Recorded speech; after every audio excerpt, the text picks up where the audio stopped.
Maybe the first thing you think of if you're reading the headline of this video is, oh no, not another YouTube video about the Rolex Datejust. But it's not possible to start a YouTube channel about watches without appreciating this 76-year-old icon. We collected all information we could find and think, even if it's your 10th Rolex Datejust video, you will learn something new. So let's check the intro and get into today's video.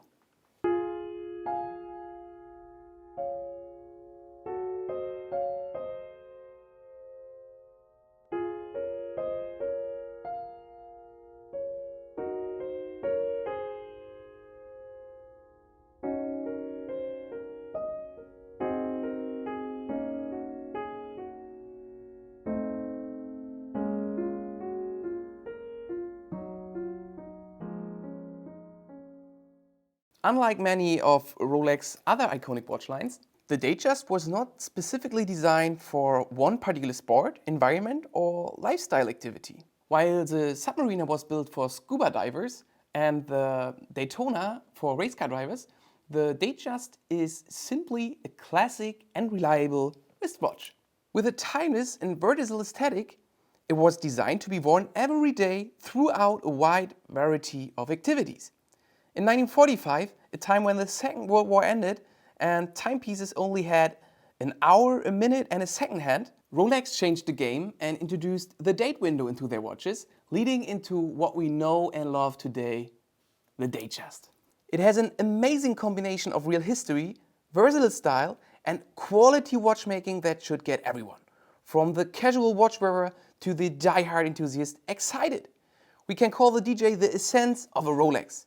Simple, reliable, rock solid, very well made and designed as a Rolex should be. Rolex introduced the Oyster Perpetual Datejust in 1945 to celebrate the brand's 40th anniversary. To commemorate the milestone, they wanted to create a timepiece that was different from any other watch offered at the time. The Datejust brought together two Rolex innovations from the prior 2 decades, the Perpetual movement and the Oyster case, and combined it with a date indication. The result was the first self-winding, water-resistant wristwatch with a date window on the dial. So let's quick check the basic terms on the dial. Let's start with the term Oyster on the dial. Oyster means that the case is an waterproof Oyster case. Introduced in 1926, the case back and bezel were screwed together and the newly patented screw-down winding crown could be screwed in all the way to hermetically seal the case. And the term Perpetual is a name for the self-winding movement. In 1931, Rolex developed and patented the world's first self-winding mechanism with a perpetual rotor.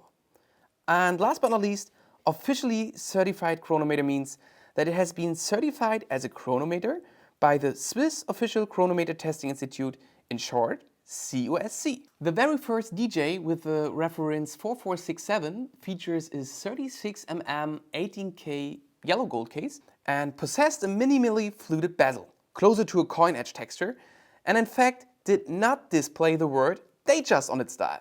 This was also the Rolex watch model that debuted the now famous Jubilee Bracelet.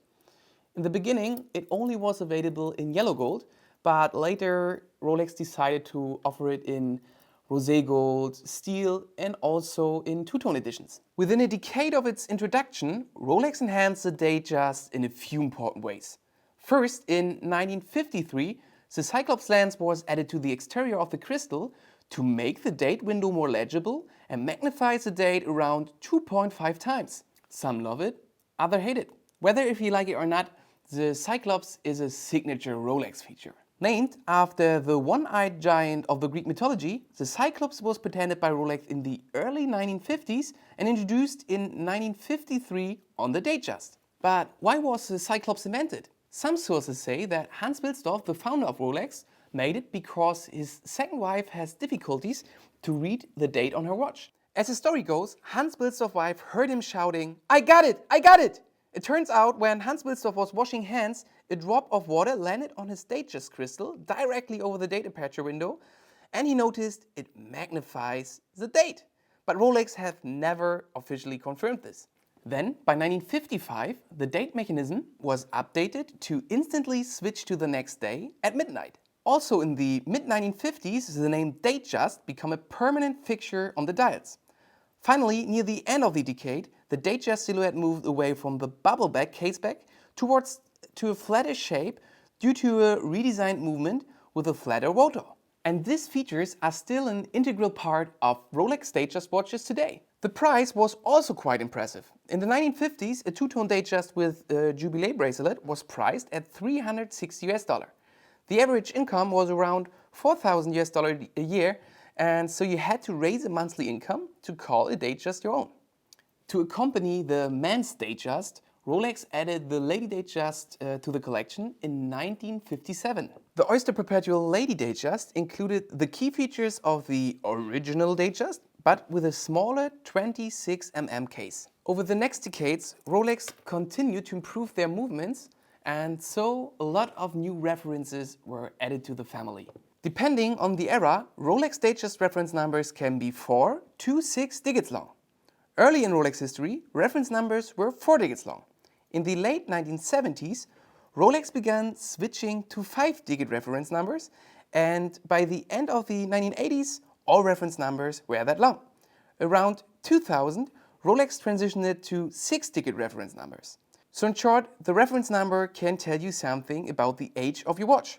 A particularly significant development was the addition of the quickset feature in the late 1970s, which allowed the date to be adjusted without having continuously turned the hands around the dial to pass midnight.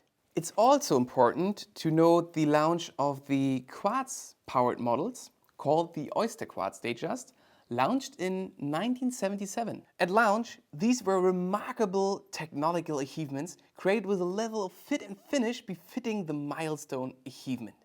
Rolex designed and built these 11 jewel movements like mechanical movement with bridges, plates and lever escapements. Even so, Rolex never had an officially accuracy claim for the Oyster Quartz movements. It's been told that the movement shouldn't differ more than 1 minute per year. So it's no wonder that experts consider the Rolex Quartz movements to be one of the best ever built with a battery. Over the following years, countless variations of the Datejust emerged. The shape of the case became more masculine within the years, but the rest of the watch, dial layout, hands, Cyclops and specs, remained practically unchanged. There were two-tone, entirely steel, pink gold and even platinum variations available. And watches featuring everything from stone dials to fluted, smooth, ganthet, rotating chronograph and diamond bezels. As we already told you, the Jubilee Bracelet was specifically made for the Datejust. Originally, the Jubilee name was considered for the watch itself, as it was released in celebration of Rolex 40th anniversary. Visually, the 5-row metal bracelet is characterized by fluid flowing contours and is considered practically comfortable and elegant. The Datejust was also available with the Oyster Bracelet. It is a 3-row metal bracelet with wide, flat elements. It looks particularly robust and sporty. This design was already introduced at the end of the 30s and was patented in 1947. Last but not least, you can find some DJs made of precious metals equipped with a President bracelet. From simple steel models to opulent precious metal gem set editions, there truly is a Datejust watch to suit just above any luxury watch fan out there. With an appealing combination of vast variety and enduring style, it is easy to understand why so many people have chosen the Datejust as their everyday Rolex watch. So that should it be for today. We hope we were able to keep our promise that there were some information you haven't heard before. And yeah, so have a great day and hope to see you in our next video.